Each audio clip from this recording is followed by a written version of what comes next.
네, 안녕하세요. 데르센입니다. 85mm 렌즈와 70-200 렌즈를 고민하시는 분들이 좀 있는 것 같아서 제가 이번 시간을 통해서 말씀드리려고 합니다. 지금 제 왼쪽에 있는 것이 85mm 렌즈고요. 오른쪽에 있는 것이 70-200 렌즈입니다. 외관상으로 봤을 때 차이가 나는 부분이 보이시죠? 크기 자체는 70-200 렌즈가 확실히 크죠. 무게도 지금 얘 같은 경우는 좀 구형이고 얘는 신형이라서 그런데 사실 동급 시기에 나온 그런 렌즈 같은 경우로 비교했을 때만 해도 70-200 렌즈와 85mm 렌즈 차이 무게는 많이 납니다. 85mm가 전반적으로 가볍다는 거죠. 70-200 렌즈가 딱 보면은 크고 무겁잖아요. 그러다 보니까 사진을 찍을 때 손떨림이 발생할 수 있어요. 대부분의 그런 렌즈들이 OS, IS 아니면은 VR 이런 식으로 해가지고 손떨림 보정 장치를 탑재하고 있는 경우가 상당히 많고요. 85mm 렌즈는 상대적으로 탐론 같은 경우는 이제 85mm 렌즈에도 VC라는 기능을 지금 손떨림 보정 장치죠. 사실 일반적인 대부분의 85mm 렌즈들이 손떨림 보정 장치 기능이 없습니다. 70-200 렌즈의 장단점을 아시면 여러분들께서 구매하시는데 상당히 유의하겠죠. 70-200 렌즈 같은 경우는 기본적으로 장점이 있어요. 장점이 뭐냐면 AF가 상당히 빨라요. 대부분의 70-200 렌즈들이 가지고 있는 공통적인 특성입니다. 왜? 빠른 대응을 위해서 나온 줌 렌즈이기 때문에 그런 거예요. 그래서 공연이라든지 스포츠라든지 이런 데서 특화가 되어 있고, 그리고 텔레컨버터라는 게 있어요. 예를 들면 1.4 배율, 2.0 배율이라고 해서 텔레컨버터가 있는데, 그런 텔레컨버터를 장착하게 되면은 2.0 배율을 이제 장착을 하잖아요. 그리고 렌즈를 딱 마운트하게 되면은 2.0이니까 대략 한 140-400 정도의 그런 초점 거리를 가진 장망원 렌즈가 변신하는 거죠. 그렇게 되면 그런 장망원 렌즈로 이제 달 사진을 찍는다거나 아니면 스포츠 사진을 찍는다거나 아니면 조류 사진을 찍는다거나 그렇게 전천후로 다양하게 부가적인 액세서리를 통해서 활용할 수 있는 부분이 좀 있어요. 70-200 렌즈가. 그리고 패션이라든지 광고, 그리고 심지어 스튜디오 프로필 촬영, 증명사진 촬영 이런 부분까지 다 활용이 되다 보니까 상당히 활용 범위가 높은 렌즈인 건 분명한 사실입니다. 하지만은 이제 이게 안 좋은 부분이 있는데 뭐냐면은 기본적으로 상당히 공간의 제약을 많이 받아요. 이게 무슨 말이냐면은 70-200 렌즈를 예를 들어서 전신 촬영을 한다라고 가정했을 때 인물의 키가 160cm라고 가정합시다. 그냥 160cm라고 가정하고 이 160cm를 가진 모델을 촬영한다라고 가정했을 때 70-200 렌즈를 마운트해서 촬영하게 되면 가로 사진으로 그 인물을 촬영할 경우에 16m가 필요해요. 이거는 16m라면 말이 16m지 엄청나게 먼 거리거든요, 모델과. 그리고 이제 세로로 촬영하게 되면 이제 14m인가 13m인가 막 그럴 거예요. 저도 지금 제가 정확히 기억이 안 나는데 어쨌든 그만큼 거리를 많이 요구한다는 거거든요. 그러다 보니까 이게 촬영하다 보면은 좀 대화가 안 되는 경우가 있고요. 인물 사진 찍을 때 그렇다는 거예요. 목소리를 좀 크게 해야 되니까 목이 아플 때도 있어요. 그러다 보니까 이 초보 모델보다는 조금 숙련된 모델이 있으면은 그래도 좀 촬영하기 쉽다는 장점이 있습니다. 그러다 보니까 그런 부분에서 좀 제약이 있다는 거고, 이제 당연히 촬영 공간을 많이 요구하게 되고요. 그리고 일반적으로 여러분들이 스튜디오에서 렌탈해서 룸을 하나 빌려가지고 촬영하는 데 있어서는 70-200 렌즈로는 찍을 수 있는 게 사실상 거의 없다라고 보시면 됩니다. 그렇기 때문에 70-200 렌즈를 구입하실 때는 그런 부분들 잘 고려를 하셔야 된다는 거. 70-200 렌즈의 장점이라고 있긴 있는데 어떻게 보면 이게 장점이 될 수도 있고 단점이 될 수도 있어요. 뭐냐면은 조리개가 최대 개방이 2.8밖에 안 된다는 거죠. 그러다 보니까 결과물이 어느 정도 일정 수준 이상으로 나와요, 무조건. 그리고 즉 이게 무슨 말이냐? 85mm 렌즈로 촬영하게 되면 조금 너무 개방을 하게 되면은 주변부가 상당히 소프트해질 수도 있고요. 그리고 좀 초점이 쉽게 나갈 수도 있어요. 근데 이 70-200 렌즈를 사용하게 되면은 2.8 조리개다 보니까 사실 그런 부분에서 엄청나게 좀 많이 방어가 된다라고 말해야 되나요? 아무튼 그런 부분들이 있거든요. 어느 정도 완성도 있는 결과물을 보장을 해줍니다. 70-200 렌즈가.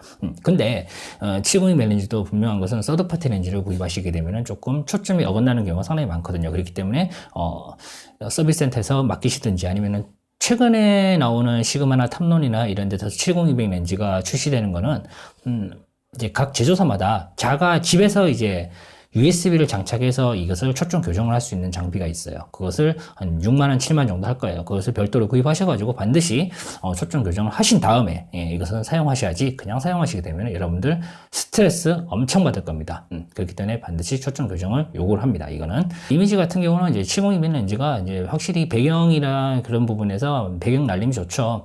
근데 사실 이게 배경 날림이 좋다라고 이야기하는 것보다는 배경을 압축하는 능력이 상당히 뛰어납니다. 70-200 렌즈가 200mm 구간에서 촬영했을 때 말이죠.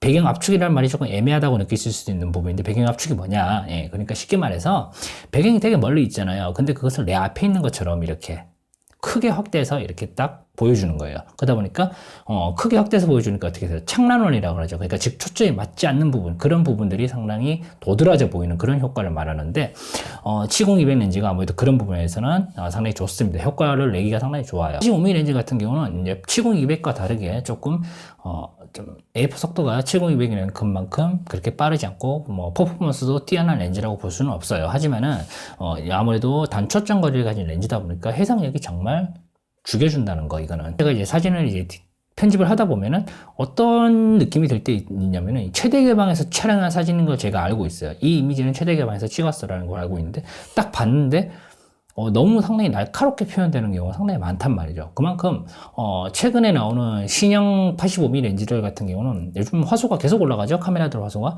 그런 고화소를 거의 대응을 해주고 있어요. 지금 실제로도. 그 최대 개방에서조차 말이죠. 그만큼의 뛰어난 성능을 보장해주기 때문에 85mm 렌즈가 단초점 거리를 가진 렌즈다 보니까 70-200 렌즈보다는 해상력이 정말 우수하다. 예, 그런 부분만 파악할 수 있고요. 70-200 렌즈보다 아무래도 거리, 공간의 제약, 그런 부분들이 좀 자유롭습니다. 여기저기 돌아다니면서 촬영할 수도 있고, 그리고 낮은 조리기 값을 가지다 보니까 장점이 있고 단점이 있긴 한데, 장점이 뭐냐면은 예를 들어서 여러분이 여자친구나 아니면은 여러분들의 그 지인이나 뭐 어떤 모델이나 이런 부분들을 야간에서 어떤 거리에 세워두고 막 차들이 불빛이 막 있는 데서 그 불빛들을 아웃포커싱 처리해서 보케로 표현해야 되겠다. 사실 같은 말이거든요. 아웃포커싱이나 보케나. 예. 아무튼 그렇게 표현해야 되겠다라고 하면은 조리기를 최대로 개방해서 딱 찍으면은 보통 이제 85mm 렌즈가 저렴하게 나오는 게 1.8이죠. 좀 비싸게 나오는 게 1.4. 심지어 캐논에서는 1.2까지 있잖아요. 그러니까 조리기 최대 개방을 해가지고 딱 찍게 되면 정말 감성적인 이미지. 인물이 돋보이고 배경이 상당히 뭐 컬러가 들어간 그런 이미지를 얻는데 상당히 유리합니다. 아무래도 70-200 렌즈보다는 그런 부분에서 흔들리지 않는 사진을 구현하는 부분들, 조리개를 개방할 수 있다는 부분, 그런 부분 때문에 85mm를 좀 인물사진에서 많이 선호를 하고 있어요. 조리개 개방이 왜 단점이 되느냐? 아무래도 초점이 나갈 확률이 그만큼 높아진다는 거죠. 촬영자의 습관 자체가 좀 잘못되어 있는 경우에는 여지없이 초점이 나가는 경우가 있습니다. 예를 들어서 촬영을 하는데 조금 습관적으로 몸을 좀 뒤로 당기면서 누르는, 자기도 모르게 그렇게 습관을 가지고 계신 분이라면 이거 초점 무조건 나가게 되는 거죠. 예.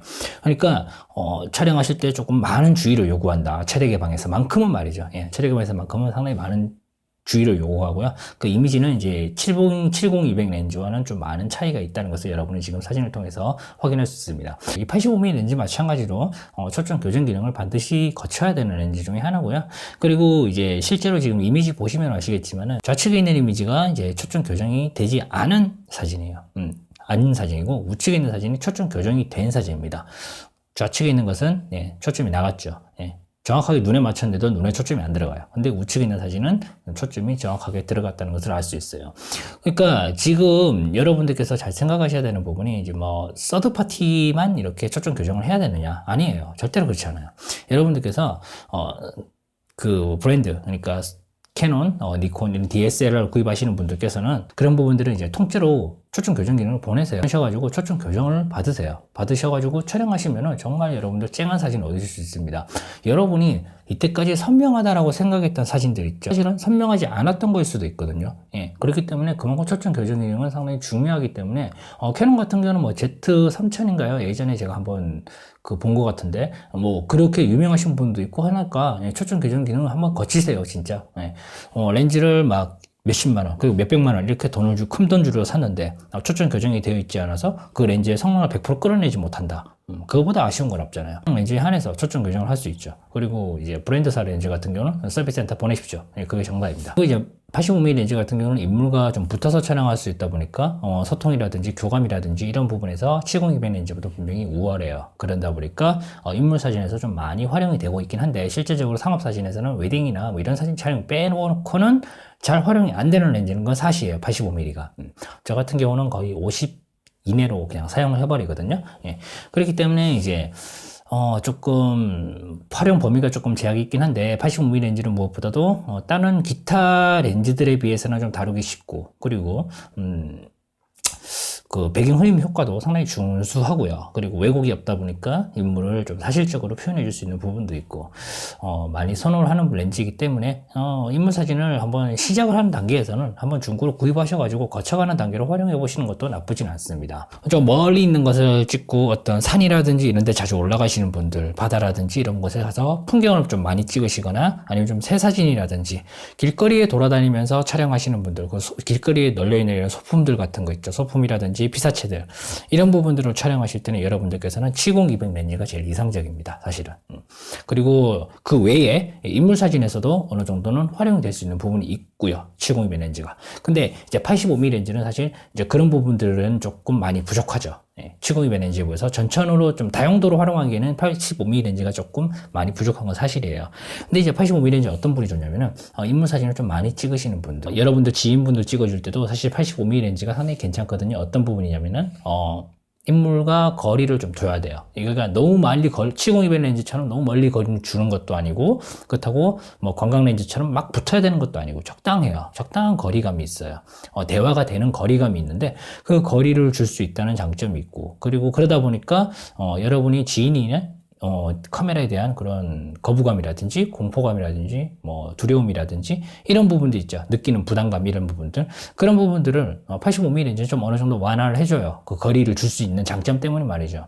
그렇기 때문에 이제 인물 사진을 처음 시작하는 단계에서는 85mm 렌즈가 나쁘지는 않아요. 요거는 나쁘지는 않습니다. 그래서 이제 지금 사진을 보면 아시겠지만은, 이제 비교 사진이거든요. 비교 사진을 보면 아시겠지만, 85mm 렌즈에서 보여주는 배경 압축 능력이라든지, 아웃포커싱 능력, 그리고 70-200 렌즈의 배경 압축 능력이라든지, 아웃포커싱 능력, 이런 부분들이 확실히 갈리고 있다는 것을 여러분은 지금 이미지를 통해서 확인할 수 있습니다. 35mm 렌즈와 50mm 렌즈 있죠. 그것에 대해서 이제 알아보는 시간을 갖도록 하겠습니다. 자, 오늘 여기까지 하죠. 고맙습니다.